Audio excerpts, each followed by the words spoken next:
السلام علیکم ورحمۃ اللہ وبرکاتہ۔ سب سے پہلے تو میں بہت معذرت خواہ ہوں، میری صحت کے صحیح نہ ہونے کی وجہ سے آپ کی تدریس میں بہت زیادہ نقصان ہوا اور بہت زیادہ لیٹ میری وجہ سے ہوا ہے۔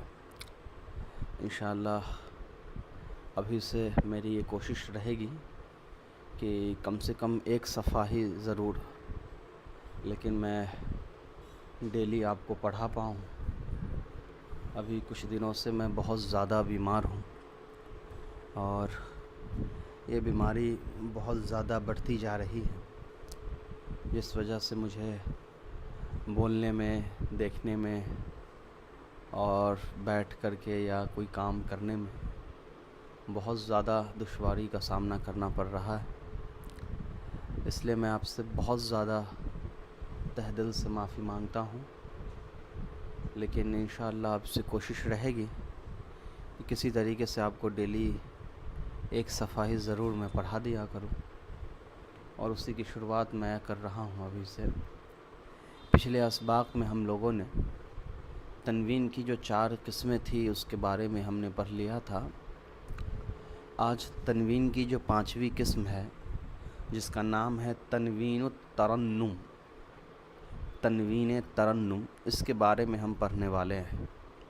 دیکھیے، جیسا کہ یہ تنوین نام سے ہی واضح ہے کہ اس تنوین کا زیادہ تر تعلق انسان کے بول چال سے ہوتا ہے۔ ترنم کہا جاتا ہے ردم کو، ٹون کو، کہ جس کو قافیہ بندی بھی ہم کہتے ہیں، کہ جو بات جہاں پہلے یعنی کہ مان لیے کسی آدمی نے 3-4 جملے بولے اور 3-4 جملوں کے آخر میں اس نے ایک ایسا الفاظ استعمال کیا کہ ان چاروں جملوں کا اختتام جو ہے، اس کا جو خاتمہ ہے، اینڈ ہے، وہ بالکل ایک ہی انداز اور ایک ہی ٹون میں اور ایک ہی لہجے میں ہو، اس کو کہا جاتا ہے ترنم۔ گیت جنرلی اس کو ترجمہ کیا جاتا ہے ترانہ، جس کو ہم کہتے ہیں گیت۔ گیت یعنی کہ گانے، تو گانا کی وہ حیثیت نہیں جو ہم اور آپ ابھی کے زمانے میں سمجھ رہے ہیں۔ گیت اصل میں کہا جاتا ہے ایسے بول کو، ایسے الفاظ کو جس کے اندر برابری ہوتی ہے۔ تو تنوین الترنم کہا جاتا ہے ایسے تنوین کہ قافیوں کے، اشعار کے آخر میں لایا جاتا ہے، صرف ان 2 جملوں کو آپس میں بولنے میں برابر کرنے کے لیے۔ اور ایسا کیوں کیا جاتا ہے؟ تاکہ بولنے والے کو، پڑھنے والے کو ایک مٹھاس اور محبت پیدا ہو سکے اس کو پڑھنے سے۔ دیکھیے، وَهُوَ الَّذِي يَلْحَقُ الْقَوَافِيُ الْمُطْلَقَةَ بِحَرْفِ عِلَّةٍ۔ تنوین ترنم وہ تنوین ہوتا ہے جو قافیہ مطلق کے ساتھ جڑا ہوتا ہے کسی حرف علت کے ذریعے سے،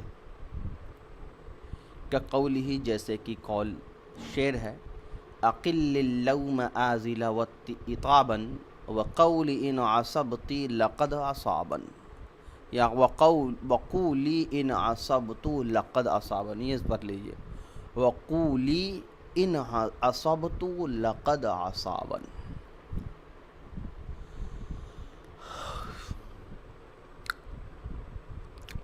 ترجمہ سمجھ لیجیے، چھوڑ دو اے عورت،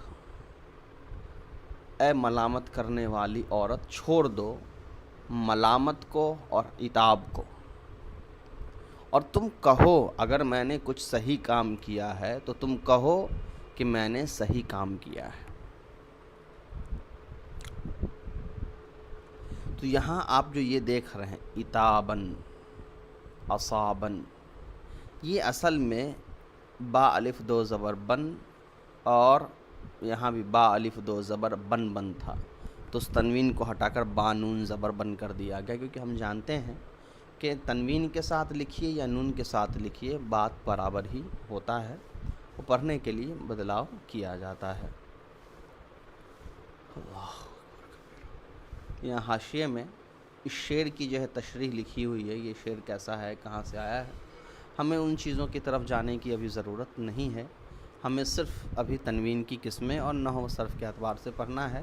ہاں، معلومات حاصل کرنے کے لیے میری رائے ضرور رہے گی کہ آپ حاشیے کو ضرور پڑھا کریں۔ میرا تو ارادہ تو یہ بھی تھا کہ میں اس حاشیے کا بھی ترجمہ آپ کے سامنے کر دوں، لیکن پھر مجھے لگا کہ اس کی ضرورت اس وجہ سے نہیں پڑ رہی ہے کہ میں جو کتاب آپ کے سامنے حل کر رہا ہوں وہ اسی حاشیے سے ہی حل کر کے بتا رہا ہوں، تو میرے ترجمہ میں اور تشریح میں ان حاشیے کی لگ بھگ 80% 90% باتیں آ جاتی ہیں، اس لیے میں حاشیے کا الگ سے ترجمہ نہیں کر رہا ہوں۔ لیکن آپ سے ضرور درخواست رہے گا کہ حاشیے کا ترجمہ کریے خود سے، اور جو باتیں سمجھ میں نہیں آئی تو میں تو ہوں ہی، آپ مجھ سے پوچھ لیا کریں۔ فجیع بالتنوین بدلا من الالف لاجل الترنم، تو یہاں پر تنوین کو لایا گیا الف کے بدلے میں ترنم کی وجہ سے۔ تو میں نے بتا ہی دیا کہ وہ کیسے لایا گیا، کہ با الف دو زبر بند تھا تو با نون زبر بند اس کو کر دیا گیا۔ دوسرا شعر دیکھیے، عزفت ترحل غیر ان رکابنا لما تزل برحالنا وکأن قدن۔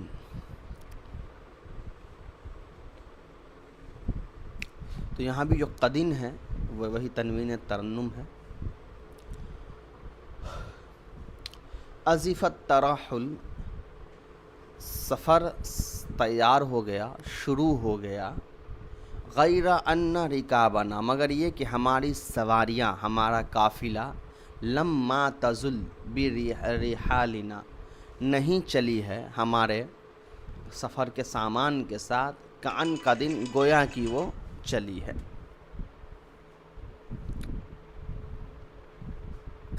چلیے آگے۔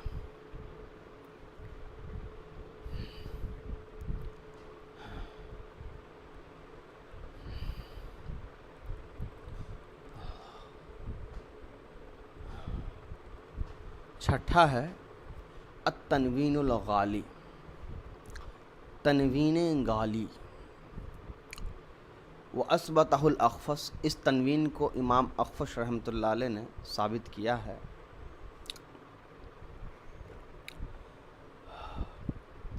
وَهُوَ الَّذِي يَلْحَقُ الْقَوَائِفُ الْمُقَيَّدَةَ، یہ قوافی مقیدہ کے اندر شامل ہوتا ہے۔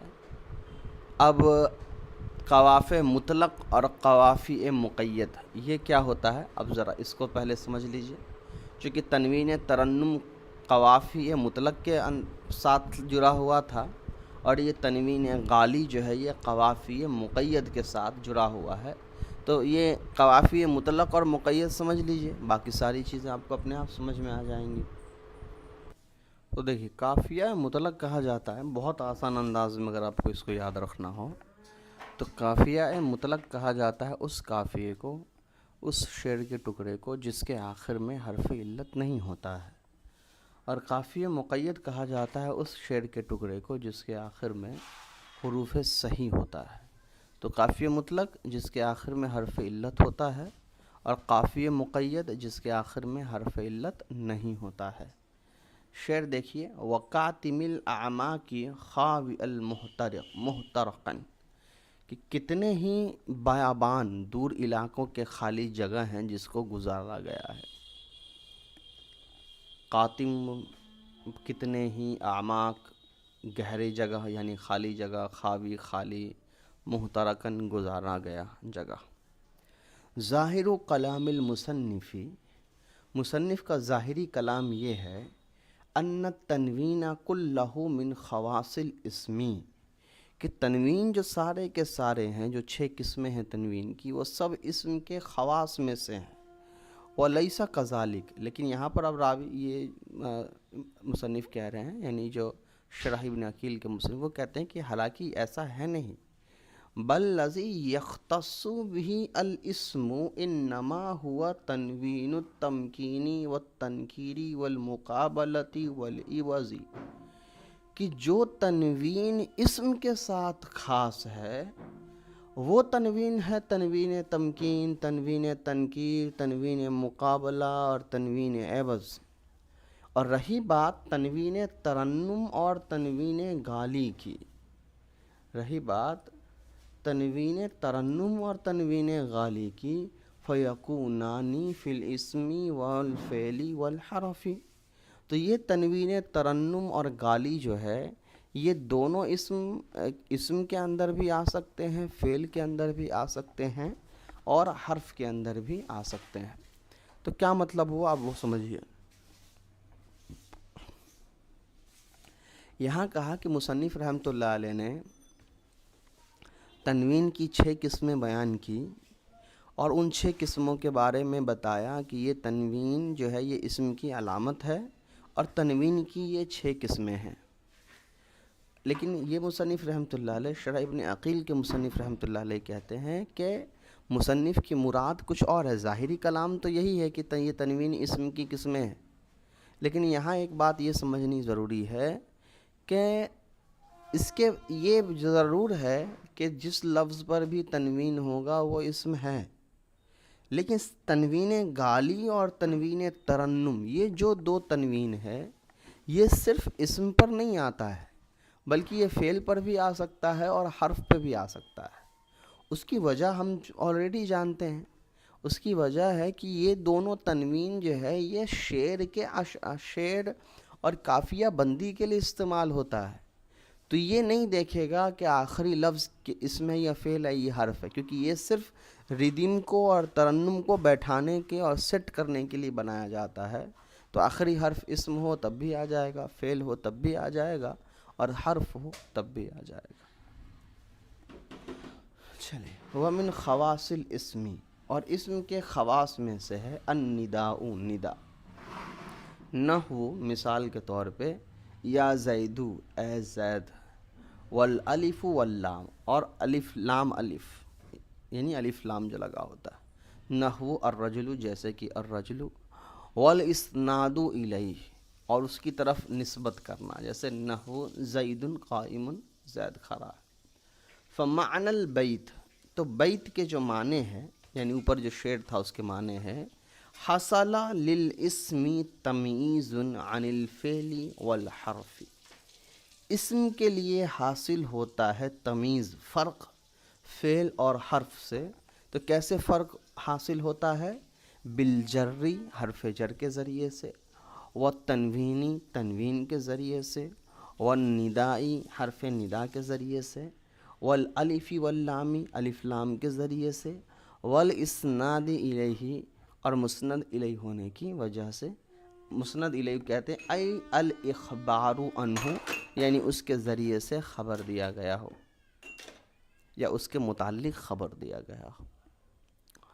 واستعمل المصنف الف لام مکان الالف واللام، الف لام کی جگہ پر. کیا مطلب ہوا؟ مصنف رحمۃ اللہ علیہ نے الف لام نہیں لکھا بلکہ الف واللام کہا. کیوں؟ وقد وقع ذلك في عبارت بعض المتقدمین، بعض متقدمین علماء کی عبارتوں میں ایسا ہی تھا جیسے کہ خلیل ہیں. واستعمل المصنف مسند مکان الاسنادی مکان الاسنادی لہو، اور مصنف رحمۃ اللہ علیہ نے مسند کی جگہ مسند یہ اسناد لہو بیان کیا ہے. تو جو مسند کا جو ترجمہ ہے وہی اسناد لہو کا بھی ہے. تو شاید میں نے مسند الیہ کہہ دیا، تو مسند الیہ تو فعل بھی ہو سکتا ہے. تو مسند اسم کی علامت ہوتی ہے. تو اسم کی کتنی علامتیں ہم نے ابھی تک پڑھی؟ اسم کی 5 علامتیں ہم نے پڑھی. پہلا ہے حرف جر کا ہونا، دوسرا ہے تنوین کا ہونا، تیسرا ہے حرف ندا کا داخل ہونا، چوتھا ہے الف اور لام کا لفظ پر ہونا، اور پانچواں ہے مسند ہونا.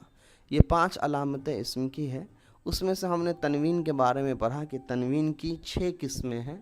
تنوین کی ایک تنوین تنکیر ہے، ایک تنوین تمکین ہے، ایک تنوین مقابلہ ہے، ایک تنوین عوض ہے، ایک تنوین ترنم ہے، ایک تنوین غالی ہے. تو تنوین ترنم اور تنوین غالی کو چھوڑ کر باقی کے جو 4 تنوینیں ہیں، تنوین مقابلہ، تنوین عوض، تنوین تنکیر اور تمکین، یہ چاروں تنوین جو ہے یہ اسم کی علامت ہے. چلیے آگے کا جو بات ہے اس ٹیبل ہے اس کو ذرا سمجھ لیجئے. علامت اسم کی 5 علامت میں پہلا ہے جر، دوسرا ہے تنوین، تیسرا ہے ندا، چوتھا ہے الف لام، اور 5واں ہے الاستناد اللہ الیہ۔ الجر بالحرف، حرف جر کی پھر 3 قسمیں بیان کی گئی، یعنی اسم پر زیر آنے کی 3 قسمیں۔ یہ حرف جر کی بات نہیں چل رہی، جر سے مراد ہے زیر اعراب۔ ہم لوگ جنرلی عام طور پر حرف جر ہی اسم کی علامت مانتے ہیں نحو کے اندر، حالانکہ 3 طرح سے زیر آتا ہے تو ہم کو وہ تینوں کنسیڈر کرنا چاہیے، ماننا چاہیے۔ تو سیدھا جر سمجھیے کہ عربی میں کسی لفظ پر جر آنے کی 3 وجہ ہو سکتی ہے۔